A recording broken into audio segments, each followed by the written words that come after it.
Olá, meus amigos, olá, meus irmãos.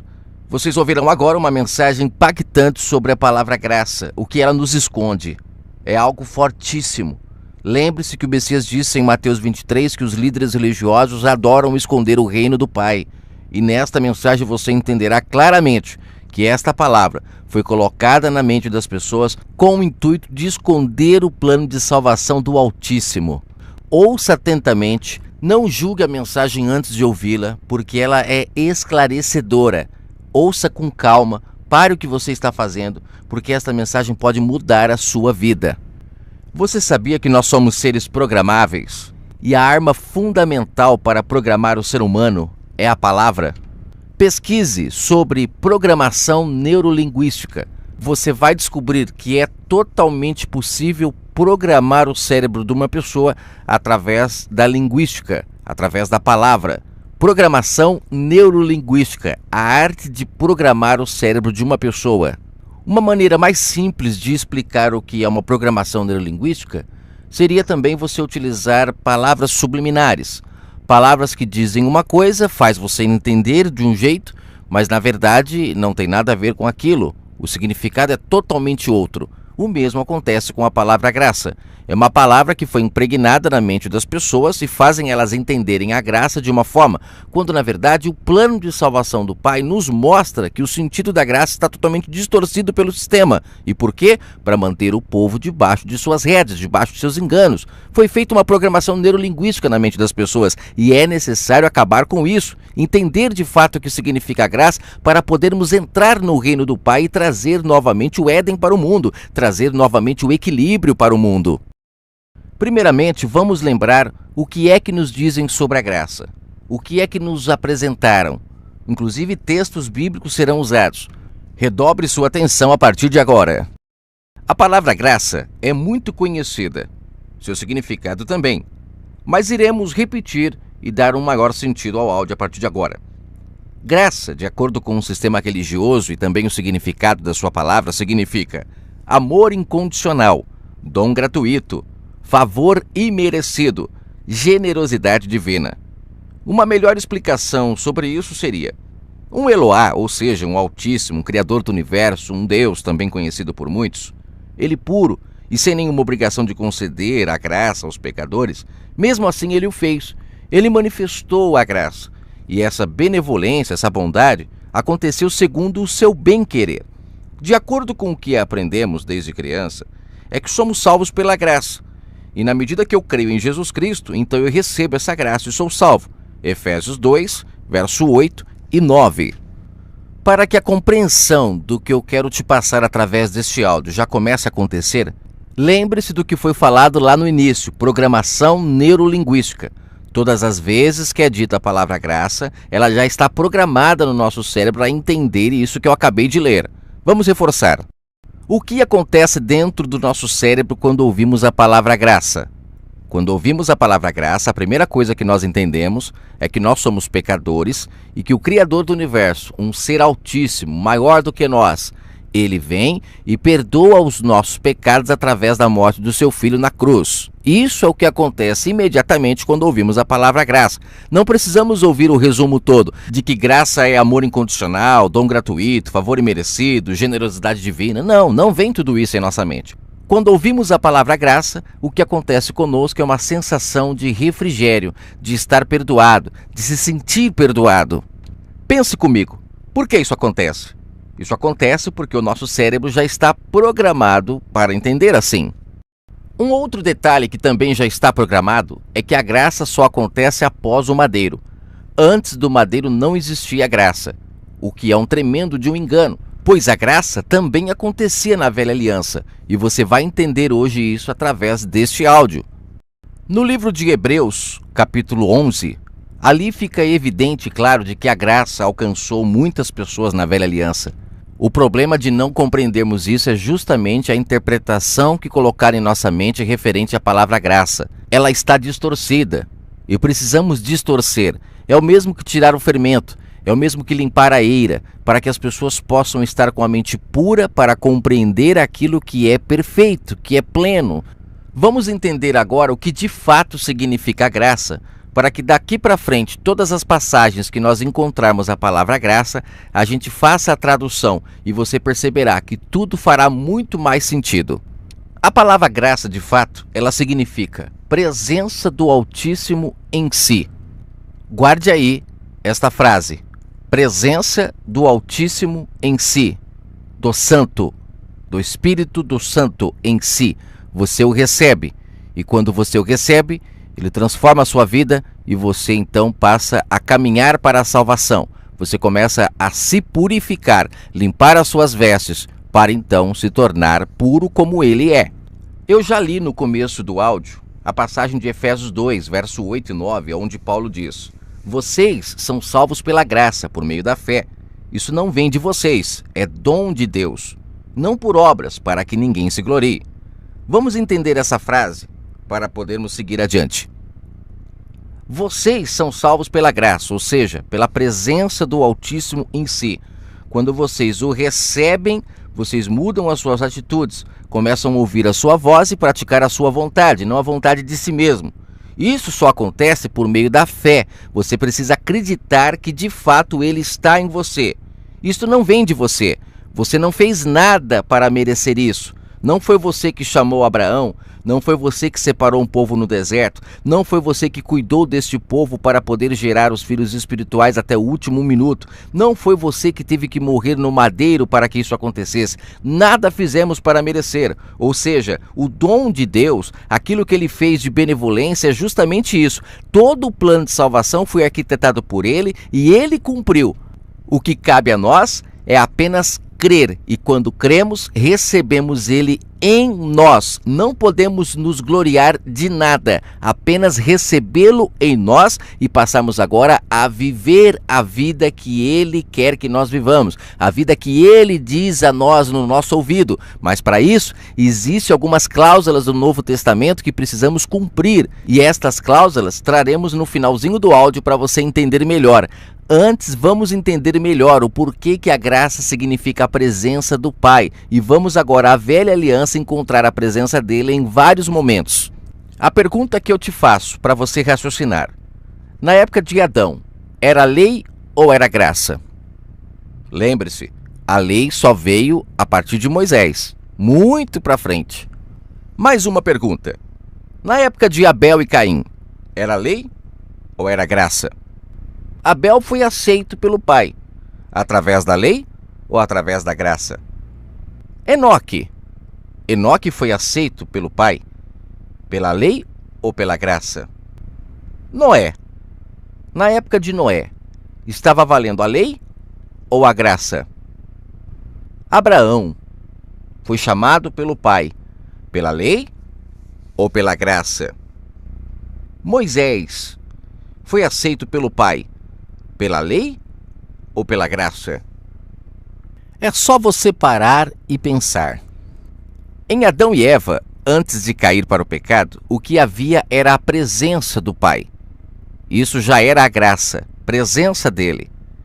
Sabemos que eles foram afastados do Altíssimo porque pecaram. Mas Abel foi aceito pelo Pai. E ele foi aceito pelo Pai pela lei ou pela graça? Pela graça, pois recebeu o Altíssimo em si e agiu corretamente. Enoque é o mesmo caso. A graça estava em sua vida, a presença do Pai. Também aconteceu com Noé, que recebeu o Altíssimo em si e foi aceito por ele, pela graça, por ter o Pai em si. O mesmo aconteceu com Abraão, o mesmo aconteceu com Moisés, e assim por diante. Na velha aliança existia a graça, a presença do Pai.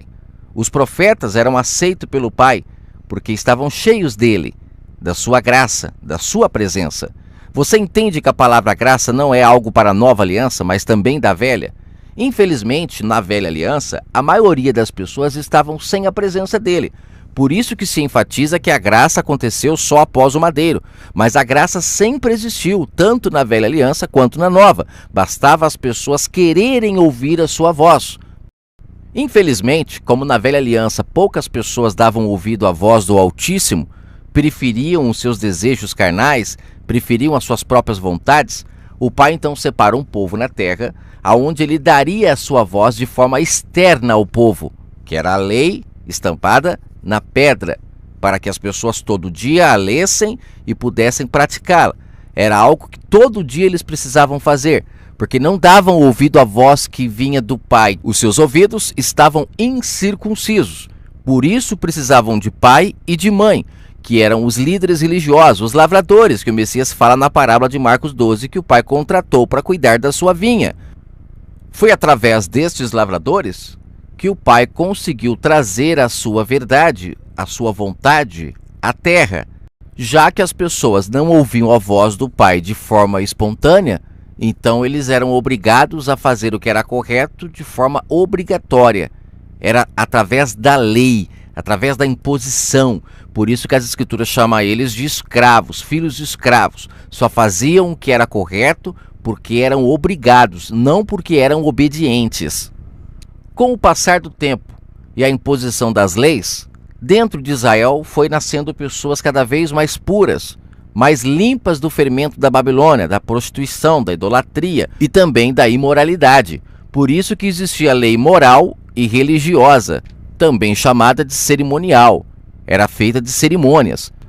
O objetivo era fazer com que as pessoas abandonassem os enganos da Babilônia, os deuses que eles aprenderam a adorar, e se focassem em apenas um Pai, um Criador do universo. Por isso existiam as cerimônias religiosas. E as leis morais era para levantar a moral da humanidade, porque a humanidade estava caída, sem moral aos olhos do Pai.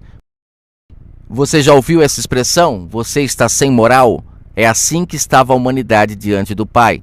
Pagã, apagada, sem a sua luz, sem a sua presença, não ouviam mais a sua voz. Por isso o Pai separa um povo na terra, coloca suas leis morais e religiosas para que o povo abandonasse os enganos da Babilônia e ao mesmo tempo passasse a ter moral diante dos seus olhos, porque estavam infelizmente afastados do eterno Criador. Não havia a presença dele no ser humano. A lei era externa, tudo era externo na velha aliança.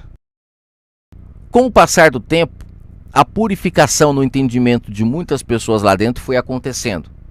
E foi nesse entendimento puro, sem o engano da Babilônia, que o Pai pôde se manifestar. E ele se manifestou no seu Filho, de uma forma plena, aonde ele pôde ali dar a palavra-chave que destravava o entendimento das pessoas, que elas agora precisavam ouvir o Altíssimo em seu entendimento, buscar o Pai em espírito e em verdade, como ele disse para a mulher samaritana. Ali foi uma chave de entendimento que ele deu para ela. Ela precisava buscar o Pai no entendimento dela, assim também como ele disse para Pedro: Pedro, darei a chave dos céus para você. Essa chave dada a Pedro é o mesmo que o Messias fazia com as pessoas. Através de suas palavras, ele destravava a mente das pessoas, ele descauterizava, ele limpava a eira. É como está escrito no livro de Malaquias capítulo 3, era o sabão do lavandeiro. Ele ia limpando todo o engano, todo o fermento, para que as pessoas pudessem receber o Altíssimo em si. E no capítulo 16 de Mateus, Pedro ele entende isso. Ali o Messias pergunta para Pedro: Pedro, quem dizes que eu sou? Verso 15 de Mateus 16. E Pedro diz: Tu és o Cristo, o Filho do Deus vivo. Quando fala Cristo, temos que entender ungido. Ungido significa Espírito. Então, quando ele diz tu és o Cristo, ele está querendo dizer tu és o Espírito do Deus vivo. É isso que quer dizer a palavra Cristo. Mas o problema é que Cristo também é uma palavra que está impregnada na mente das pessoas. Faz parte da programação neurolinguística e as pessoas não entendem o que significa. Quando ele diz tu és o Cristo, ou seja, tu és o Espírito do Deus vivo na terra. Então, no verso 17, o Messias diz: Bem-aventurado és tu, Pedro, porque quem te revelou isso, Pedro? Não foi carne e nem sangue, mas foi o próprio Pai que está nos céus. E eu te digo, tu és Pedro, e sobre esta pedra, ou seja, sobre o que você acabou de falar, eu vou edificar a minha igreja, e as portas do inferno não prevalecerão contra ela. Eu te darei as chaves do reino do céu, e tudo o que ligares na terra será ligado no céu, tudo o que desligares na terra será desligado no céu. Ou seja, o Pai deu a Pedro o poder de libertar as pessoas no entendimento. O Pai deu a chave, as palavras-chave que destravavam a mente das pessoas. Nessa passagem, o Messias não está pedindo para Pedro construir igreja, fazer discípulos para si, nada disso. O Messias apenas está dizendo: Todos aqueles que conversarem com você, Pedro, abrirão seu entendimento, terão a mente descauterizada e passarão a ser o templo do Altíssimo. Receberão o Altíssimo em si e entrarão para a graça. Ou seja, isso é fazer parte da graça, é receber o Altíssimo em si. Adão e Eva tiveram a presença do Pai, mas não valorizaram. Abel teve a presença do Pai, valorizou. Noé valorizou a presença do Pai. Enoque valorizou. Abraão valorizou. Perceba, são todos os homens que Paulo comenta em Hebreus homens, chamado de homens de fé. São pessoas que davam ouvido à voz do Espírito, não a negavam, e por isso tinham a presença do Pai em si. Mas isso era raro na velha aliança, por isso o Pai separa um povo para poder colocar a sua presença lá dentro de forma obrigatória, de forma imposta, através dos pais e das mães, que ali educavam os seus filhos e iam colocando dentro da mente deles as leis religiosas e moralistas, para que eles pudessem então crescer no entendimento para poder receber o Pai. Quando o entendimento tivesse pleno, quando o entendimento tivesse puro para receber o santo em si, então ele desceria e habitaria agora o ser humano, a sua tenda, o seu entendimento, pois é aqui no ser humano, no entendimento que ele habita, por isso que temos que buscá-lo em espírito. Creio que só até aqui já é o suficiente para você, todas as vezes que encontrar a palavra graça nas Escrituras, você traduzir por presença do Pai. Também a palavra Cristo, traduzir por Espírito do Pai. Se você já fizer isso, já é um bom avanço para você compreender as Escrituras. Mas vamos pegar algumas passagens muito conhecidas, usadas com a palavra graça, e nós vamos traduzir pela presença do Pai, para você entender que tudo tem muito mais sentido, porque o ser humano só é salvo quando ele recebe o Pai em si. Fato que nem todos recebem. Eles apenas dizem que creem em Jesus e continuam com suas vidas obedecendo às suas vontades carnais, e não à voz do Espírito. Só é salvo aquele que recebe o Pai em si. Aí é que está o grande fermento. Muitos dizem que na graça todos se salvaram. Não, só se salva aquele que cumpre as cláusulas do Novo Testamento, porque se é um testamento tem cláusula. Se não tivesse cláusulas, que é o mesmo que obrigações a serem feitas, então não haveria Novo Testamento. Se rasgaria o Velho Testamento e não existiria um Novo Testamento. Se existe um Novo Testamento é porque tem cláusulas. Mas infelizmente é colocado na mente das pessoas que a graça é um favor imerecido, não precisamos fazer nada para nos salvar, e as pessoas são fermentadas e acabam não entendendo o que Paulo quis dizer quando ele disse: isso não vem de vós para que ninguém se glorie, não é feita pelas obras.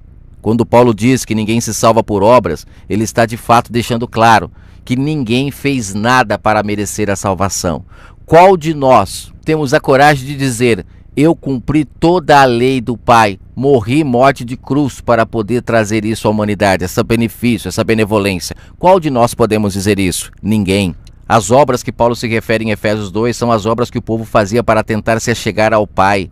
Qual de nós cumpriu todos os mandamentos? Qual de nós sofreu morte de cruz para poder dizer alguma coisa? Nenhum de nós. Então agora aceitemos o Pai em nós, mas para isso temos que obedecer às suas cláusulas. Não são todos que são salvos. A maioria não está obedecendo às cláusulas que ele impôs. É por isso que o mundo está ainda todo desequilibrado. Antes de falar sobre as cláusulas, vamos ler pelo menos 2 ou 3 versos que falem sobre a graça, para você ver como está distorcido nas Escrituras. Na verdade, não é que está distorcido, é a maneira como foi colocado isso na mente das pessoas. E quem é que coloca isso na mente das pessoas?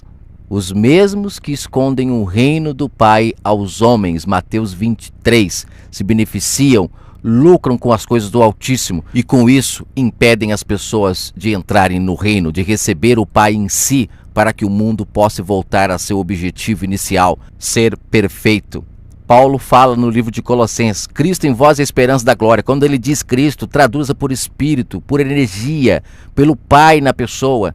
Quando ele desce a uma pessoa e ela dá ouvido à sua voz, aí sim há esperança para a glória. E não simplesmente dizer eu creio, achar que está vivendo a graça, mas continua praticando as suas obras infrutíferas durante todo o dia e depois vai para cultos religiosos praticar seus rituais. São homens enganadores que tiram a verdade do Pai das pessoas para colocar o engano, e as pessoas continuam ainda longe do Altíssimo, não recebendo ele em si, porque continuam fazendo suas obras infrutíferas no seu dia a dia. Muitas pessoas se acham santas porque frequentam templos religiosos, porque não deixam de ir a nenhum culto, porque fazem vigílias, mas na verdade ser santo é receber o Altíssimo em si e ser uma pessoa de caráter honesto, uma pessoa transparente, uma pessoa que vive na luz e não nas trevas. Isso é ser santo, é receber o santo em si, sem muita firula, sem muito gira-gira, apenas racionalidade. A pessoa passa a buscar o Pai de forma racional, em um culto racional. Isso é receber o santo em si. Quando você recebe de fato o santo em si, você cumpre o que Paulo fala em Romanos 12. Você não se conforma com este mundo, com os enganos, com tanta falcatruas, com mentiras, com fofoca. Você se transforma, você se renova, você se torna uma nova pessoa, porque o santo passa a habitar em você. E aí você vai experimentar qual é a agradável e perfeita vontade do Pai, que ele sonha em ver o mundo se reconciliando, ele sonha em ver as pessoas deixando de ser maldosas, passando a serem pessoas espirituais e não mais carnais. Textos que usam a palavra graça. Vamos analisar alguns. Aquele que é a palavra tornou-se carne e viveu entre nós. João 1,14. Nós vimos a sua glória. Glória como que de um unigênito vindo do Pai, cheio de graça e de verdade. Vamos ler de novo. Aquele que é a palavra tornou-se carne e viveu entre nós. Vimos a sua glória, glória como do unigênito vindo do Pai, cheio de graça e de verdade. Traduz a palavra graça aqui por presença do Altíssimo. Então aqui João está dizendo, aquele que é a palavra tornou-se carne, ou seja, o Espírito do Pai tornou-se carne, viveu entre eles, e eles viram ele como unigênito, um único nascido do Pai, e ele estava cheio do Pai e da sua verdade.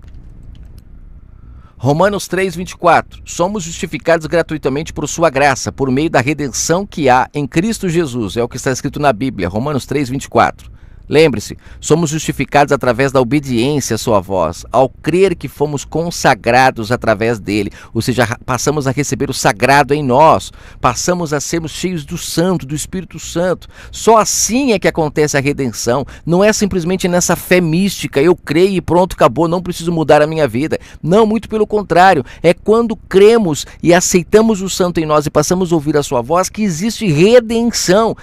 Se ficarmos só no muito falar, vai acontecer como o Messias falou em Mateus 6. As pessoas por muito falar pensam que o Pai as ouve. Não, ele quer prática, ele quer vida, ele quer mudança, ele quer sacrifício vivo. E ele diz em Mateus 15, o Messias, verso 8, que as pessoas naquela época honravam ele com a boca, mas o coração, ou seja, o entendimento estava sem o Pai. Não tinham presença dele. E ele está dizendo o mesmo para esta geração. As pessoas estão honrando ele de boca, rituais, mas não fazem o que tem que fazer no seu dia a dia, continuam sendo pessoas desonestas, pessoas que enganam umas às outras, pessoas que querem se dar bem sendo o próximo. Isso é falta da presença dele, isso não é graça. Então cuidado, a palavra graça esconde muita verdade.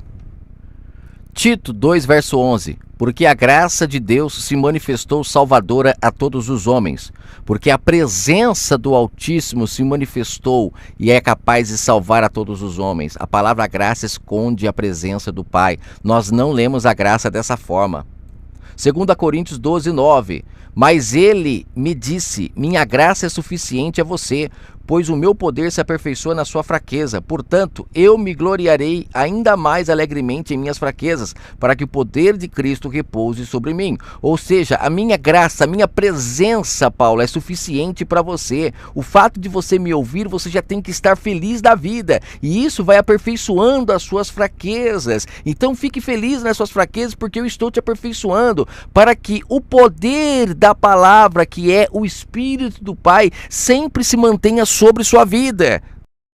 Você conseguiu compreender como é que você tem que ler a palavra graça? É a presença do Pai em uma pessoa, e não esse ritual místico onde as pessoas acreditam que já estão salvas e não precisam fazer mais nada, porque agora já está salva. Não, não é assim. Isso é fermento do sistema, para você não mudar a sua vida e continuar lá dentro do sistema dando dinheiro para eles, porque muito dos dinheiro que você paga para esses líderes religiosos são fruto de enganos, fruto de suor do próximo, e eles lucram com tudo isso. Por isso que não te ensinam a receber o Espírito do Pai. Eles fecham o reino do Pai ao mundo mundo e faz a dívida do mundo só aumentar perante o Pai. Por isso que o mundo está pagando até o último centavo. Estamos sofrendo porque o ser humano está sem a presença do Pai. Colocaram o iníquo no seu entendimento, o engano, e as pessoas não conseguem receber o santo porque esses homens continuam fechando o reino do Pai. Costuraram o véu, fecharam o entendimento do povo para não receber o Altíssimo. Mas é hora desse véu se rasgar novamente e as pessoas começarem a comer direto do Pai, não mais dos homens. Vamos ler o último verso. Eu creio que você já entendeu e a partir de agora você vai ler dessa forma as Escrituras e muita coisa vai mudar no seu entendimento. Número 6, 25. Olha a graça aqui na velha aliança. Que o Criador faça resplandecer o seu rosto sobre ti e te conceda a graça. Ou seja, te conceda a sua presença. Esse verso é muito utilizado no final dos cultos em muitas igrejas. Pena que as pessoas, quando ouvem te conceda a sua graça, elas saem de lá com aquela sensação de refrigério, de perdão. Só que no seu dia a dia continuam fazendo as suas coisas que desagradam ao Pai. Conceder a sua presença é no seu dia a dia ouvir a sua voz e ir mudando suas atitudes. Não é você se achar salvo, porque existem cláusulas para se salvar e vamos falar dela rapidamente agora. Lucas 14, verso 26. Se alguém quiser vir após mim, ou seja, se tornar um comigo, e não abandonar pai e mãe, mulher, filhos, irmãos e irmãs, ainda também a sua própria vida, não pode ser meu discípulo. Abandonar pai e mãe aqui, com certeza, não é abandonar o nosso pai e nossa mãe biológica. E muito menos os nossos irmãos, pois o mandamento do pai é amar o próximo como a nós mesmos e honrar pai e mãe. Ele está se referindo justamente ao pai e mãe que foram necessários para a humanidade enquanto o Criador do Universo não habitava o seu templo, que é o próprio entendimento do ser humano. E com isso, essa frase do Messias passa a ter muito mais sentido, porque ele estando na Terra, a materialização do próprio Criador do Universo, ali ele estava colocando fim àquele momento onde precisava de pai e mãe para conduzir o povo, porque agora o Pai desceria sobre cada pessoa. É a presença do Pai voltando à humanidade. Fato que através da palavra graça não fica muito bem entendido. As pessoas continuam debaixo de homens, debaixo de regras, debaixo de tutores e não aceitam servir ao Criador do Universo como o único Pai, abandonando guias, mestres, rabis, como o próprio Messias, em outra prova clara, ele deixa em Mateus 23. Não tenham mais guias, mais mestres, mais tutores, porque um é o vosso Pai, o Pai que está no céu. Isso aconteceria após o madeiro, para toda a humanidade, e não mais agora para alguns, como era na velha aliança. Quando você abandona esse pai e essa mãe, que é o sistema no geral, você automaticamente cumpre Efésios 2, verso 8 e 9. Você deixa de praticar obras que são eles que impõem. Você agora passa a servir ao Pai em espírito. Mas esse pai e essa mãe, que o povo insiste em ficar debaixo deles, eles ainda colocam obras para as pessoas praticarem. Obras que eles chamam de religiosas, mas no fundo são essas as obras que não salvam mais ninguém. São as famosas obras cerimoniais, são cerimônias, rituais, liturgias. Tudo isso se cumpriu no madeiro. O Pai se materializou para cumprir tudo isso no seu corpo, para que agora as pessoas recebessem o seu espírito em si, se casassem com ele e pudessem ser um com ele, não dando ouvido mais a pai e mãe, porque agora são casados. E ninguém que é casado gosta de ter alguém se intrometendo no seu relacionamento. Assim é o relacionamento do Pai com o seu povo, aqueles que o aceitam como marido. Você consegue entender agora o porquê que Paulo fala que o casamento é um mistério entre Cristo e a igreja? Ou seja, o casamento entre Cristo, palavra Cristo, Espírito do Pai e o seu povo. O casamento na terra ele é uma sombra dessa união do Pai com o seu povo. E as pessoas que o aceitam como marido, como alguém que vai conduzir a sua vida, ser o seu guia, o seu mestre, o seu tutor, o seu rabi, com certeza, para isso acontecer, a pessoa precisa abandonar os outros mestres, rabis, tutores, que a Escritura chama também de pai, mãe e irmãos. Porque são as únicas pessoas que podem roubar a verdade do Altíssimo de uma pessoa. São as pessoas que ainda estão dentro do sistema religioso. Você chega lá falando a verdade, que agora você é livre, que agora você é filho, que agora você está casado com o Altíssimo, você não precisa buscar ele mais fora de você. E o que eles dizem? Não, que você está enganado, que isso é fermento, que isso é heresia, que isso é anticristo, que não sei o quê. E eles acabam roubando da mente de muitas pessoas a pérola que elas estavam conseguindo, que era poder receber o Altíssimo em si.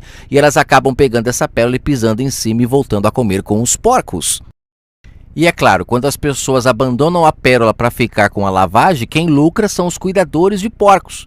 E sempre que chega alguém trazendo a luz para libertar as pessoas, eles colocam essa pessoa para correr. É o mesmo que fizeram com o Messias. Colocaram ele para correr naquela passagem quando ele liberta o rapaz que estava dormindo no sepulcro. Ali representava que o rapaz estava morto espiritualmente. Quando o Messias ali cura aquele rapaz e ele traz lucidez para ele, e o rapaz então começa a buscar o pai de forma racional, aqueles homens perdem os seus poderes e eles então pedem para que o Messias se afaste dali, porque ele traz prejuízo para os seus negócios. Bom, vamos finalizar por aqui. Uma das cláusulas do Novo Testamento é você abandonar pai e mãe para poder se casar com o Altíssimo. Ele não casa com ninguém que ainda está debaixo de pai e mãe. Ele quer intimidade. Ele diz isso em Mateus 6, quando chama as pessoas para parar de expor a sua religião, para parar de expor a sua adoração ao Pai de forma visível e agora entrar no quarto, buscar espiritualmente. Isso é se casar com ele, entrar no quarto, casamento. Quarto é local de intimidade, onde só marido e mulher se relacionam. A outra cláusula é não praticar mais obras religiosas, porque essas obras não salvam mais ninguém. Ele diz no decorrer de Efésios 2, lá para o verso 10, que as obras que nós somos comprados agora para praticarmos é as obras de amor ao próximo, não mais obras religiosas. Inclusive, Paulo deixa claro que as obras de amor ao próximo são obras vivas. E obras religiosas se tornaram mortas, não melhora ninguém diante do Pai, e o mundo continua sem equilíbrio. As pessoas se acham santas, adoradoras espirituais porque estão praticando obras religiosas, mas no seu dia a dia continuam mortas aos olhos do Pai. Uma terceira cláusula que está tudo envolvido é não se contaminar com a mulher repudiada, que ele fala em Lucas 16. Ali ele fala, o noivo em caso de adultério pode se separar de sua noiva para se casar com outra. E ali ele está falando dele. Ele veio sendo o noivo para se casar com a Israel. Só que Israel estava prostituída, então ele resolve se casar com a Israel espiritual. E ele abandona a Israel física, porque ele encontrou nela muita prostituição. O caso da mulher samaritana é um caso clássico. Tinha 5 maridos, estava totalmente longe do pai. Claro que ela aceitou voltar a buscar o pai, era uma das virgens que ainda tinha azeite na lamparina para manter acesa e reconheceu a voz do noivo, mas muitos em Israel não o reconheceram, tanto é que o mataram. Então ali ele deixa claro que o noivo estava se separando de Israel para se casar com outra, e aquele que se contamina com a repudiada está em adultério. O que nós mais vemos hoje são as pessoas se contaminando com a repudiada, praticando obras daquela época como sendo para hoje, como dízimo, trazendo como se hoje as pessoas tivessem obrigação de ficar trazendo dízimo para um templo, quando na verdade na nova aliança o templo são as pessoas. No mínimo as pessoas teriam que se ajudar umas às outras, mas dízimo na nova aliança é a palavra do Pai que é dizimada, essa é a sua riqueza. Aqueles que recebem essa riqueza através da chuva, que é a palavra, eles então dividem com os que não têm, que são os pobres do Espírito, pobre do eterno Criador, estão pobres da sua riqueza, que é o Espírito. Também as pessoas que são órfãos, estão sem pai, estão buscando pais na terra, estão sem o pai espiritual. E também as viúvas, que estão viúvas porque estão casadas com maridos mortos, estão ouvindo a voz de homens que estão mortos diante do Pai, não estão ouvindo a voz do Espírito. E isso é que faz ela ser uma mulher casada com um marido vivo e não morto.